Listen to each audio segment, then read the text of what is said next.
Hi friends, welcome back to our channel. ఇదైతే కనుక తిరుమలలో మా ప్రయాణం అని చెప్పాను కదా. ఇంక తిరుమలలో ఇదైతే లాస్ట్ డే. ఇంకా లాస్ట్ డే ఏం చేసాము అని అంటే మొత్తం తిరుమల కొండ పైన 6 ప్లేసెస్ అయితే ఉన్నాయి, 7. కానీ మేము ఒక్క ప్లేస్ని అయితే మిస్ చేసాము. సో ఆ ఒక్క ప్లేస్ని అయితే ఎందుకు మిస్ చేసాము అనేది నెక్స్ట్ వీడియోలో అయితే వస్తుంది. మేము 6 ప్లేసెస్లో ఫస్ట్ అయితే మార్నింగ్ 6కే స్టార్ట్ అయ్యాము. ఇంకా బయటే కొంచెం టిఫిన్ తినేసి బయలుదేరదాంలే అని చెప్పి ఇంకా టిఫిన్ అయితే తినేసాము. ఇంకా టిఫిన్ తిని ఇంకా రిటర్న్ అయితే స్టార్ట్ అయ్యాము. ఇంకా మా వ్యాన్ స్టార్ట్ అవ్వడానికి టైం పడుతుందని కొన్ని పిక్స్ అయితే తీసుకున్నాం. ఇంకా మేము వెళ్ళే దారిలో ఇదంతా ఘాట్ రోడ్డు, నిజంగా లిటరలీ చాలా బాగుంటుంది. మోర్ దెన్ ఎక్స్పీరియన్స్ అయితే చేయాలి ఘాట్ రోడ్ని. సో ఘాట్ రోడ్ అయిపోగానే ఫస్ట్ మేమైతే శ్రీవారి మెట్ల దగ్గరికి అయితే వెళ్ళాము. ఈ శ్రీవారి మెట్లు ఫస్ట్ విష్ణుమూర్తి పాదాలు మోపింది ఇక్కడేనంట. సో అందుకని ఇక్కడ శ్రీవారి మెట్లు అని అంటారు. ఇక్కడైతే మేము ముందు కింద దీపారాధన చేసి ఇంకా పైకి అయితే స్టార్ట్ అయ్యాము. ఇక్కడ కూడా చాలా వరకు స్టెప్స్ ఎక్కాలి.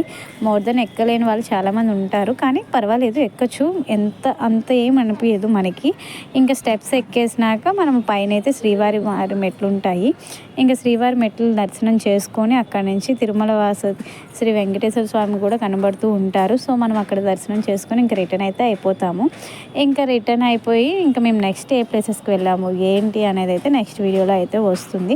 అలాగే చూస్తూ ఉండండి. చెప్పాను కదా, మీరు మోర్ దెన్ తిరుపతి వెళ్ళేటప్పుడు మ్యాక్సిమం క్యారీ బ్యాగ్స్ అనేవి కంపల్సరీ ఒకటి ఉండాలి. అలాగే వాటర్ బాటిల్, ఇంకొకటి ఏంటంటే స్పూన్స్ అండ్ ప్లాస్టిక్ స్పూన్స్ ఉంటాయి కదా.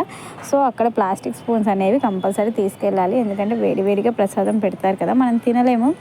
సో అందుకని మేమైతే స్పూన్స్ ఇవన్నీ తీసుకెళ్ళాము. ఇక్కడ పెద్ద పెద్ద ట్రీస్ ఉన్నాయి. ఈ ట్రీస్ పేరేంటో కూడా నాకు తెలీదు. సో ఈ ట్రీస్ నుంచి అయితే మేము ఫొటోస్ కొన్ని తీసుకున్నాము. అక్కడ కొన్ని పిక్స్ తీస్తారు, కానీ మనమే తీసుకుందాంలే, ఎందుకు అక్కడ డబ్బు మనీ వేస్ట్ చేయడం అని చెప్పి ఇంకా మేమైతే ఇలా అయితే కొన్ని పిక్స్ తీసుకున్నాము. ఎలా ఉన్నాయో కామెంట్ అయితే చేసేయండి. మా హనీ అయితే నాతో కన్నా మా అమ్మతోనే ఎక్కువ వీడియోస్ ఫొటోస్ తీసుకుంది. నేనైతే చాలా కుళ్ళుకున్నాను.